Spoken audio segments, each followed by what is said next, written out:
जनी खुला रख कि बन के झूला रख बताम जनी खुला रख कि बन के झूला रख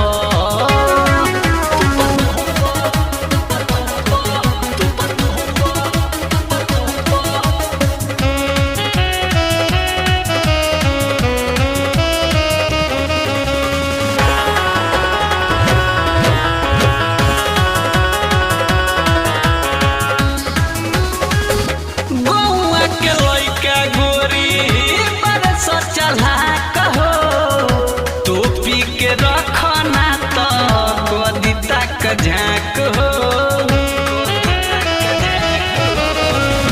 गौआ के लइका गोरी बड़े सोचल हाक हो टोपी के राखो ना तो कदिता के झाँक हो बाद में गोरी तू बारा पछतैबू ऐसन हो जाई के मुँह न देखैबू बाद में गोरी तू बारा पछतैबू ऐसन हो जाई के मुँह न देखैबू गुलगुला हो रसगुल्ला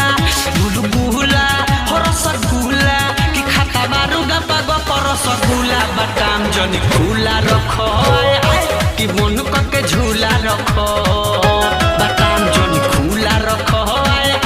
कि मन के झूला रखना रे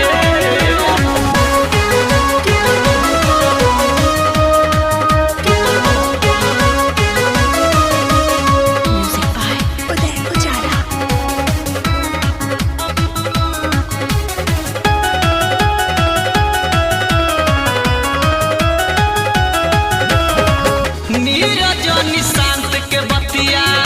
कर तू ध्यान हो नाही तो हो जाई तोहर बहुत बुरा हाल हो